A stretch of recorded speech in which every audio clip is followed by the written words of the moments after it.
A one TV news ವೀಕ್ಷಕರಿಗೆ ಸ್ವಾಗತ. ಶ್ರೀ ಕ್ಷೇತ್ರ ಕೈವಾರದಲ್ಲಿ ಗುರುಪೂಜೆ ಮತ್ತು ಸಂಗೀತೋತ್ಸವ. ಮಾಜಿ ಶಾಸಕ ಜೆಕೆ ಕೃಷ್ಣಾರೆಡ್ಡಿ ಭಾಗಿ. ಪವಿತ್ರ ಧಾರ್ಮಿಕ ಕ್ಷೇತ್ರವಾದ ಶ್ರೀ ಕ್ಷೇತ್ರ ಕೈವಾರದ ಯೋಗಿ ನಾರಾಯಣ ಮಠದಲ್ಲಿ ಆಯೋಜಿಸಲಾಗಿದ್ದ ಗುರುಪೂಜೆ ಹಾಗೂ ವಿಶೇಷ ಸಂಗೀತೋತ್ಸವ ಕಾರ್ಯಕ್ರಮದಲ್ಲಿ ಜೆಡಿಎಸ್ ಕೋರ್ ಕಮಿಟಿ ಅಧ್ಯಕ್ಷರು ಹಾಗೂ ಮಾಜಿ ಶಾಸಕರಾದ ಜೆಕೆ ಕೃಷ್ಣಾರೆಡ್ಡಿ ಅವರು ಭಾಗವಹಿಸಿದ್ದರು. ಕಾರ್ಯಕ್ರಮದ ಅಂಗವಾಗಿ ಯೋಗಿ ಅಮರನಾರಾಯಣ ಅವರ ದಿವ್ಯ ಸಾನ್ನಿಧ್ಯದಲ್ಲಿ ವಿಶೇಷ ಪೂಜೆಯನ್ನ ಸಲ್ಲಿಸಿ ತಾತಯ್ಯನವರ ದರ್ಶನ ಪಡೆದು ಆಶೀರ್ವಾದ ಪಡೆದುಕೊಂಡರು. ಈ ಸಂದರ್ಭದಲ್ಲಿ ಮಠದ ಅರ್ಚಕರು ಹಾಗೂ ಪ್ರಮುಖರು ಮಾಜಿ ಶಾಸಕರಿಗೆ ಶಾಲು ಹೊದಿಸಿ ಪ್ರಸಾದ ನೀಡಿ ಗೌರವಿಸಿದರು.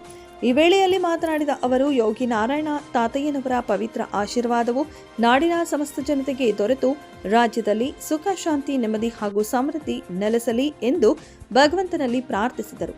ಈ ಧಾರ್ಮಿಕ ಕಾರ್ಯಕ್ರಮವು ಮತ್ತು ಸಂಗೀತ ಕಾರ್ಯಕ್ರಮದಲ್ಲಿ ಕ್ಷೇತ್ರದ ಪ್ರಮುಖ ಮುಖಂಡರು, ಅಭಿಮಾನಿಗಳು ಹಾಗೂ ಅಪಾರ ಸಂಖ್ಯೆಯ ಭಕ್ತಾದಿಗಳು ಉಪಸ್ಥಿತರಿದ್ದರು.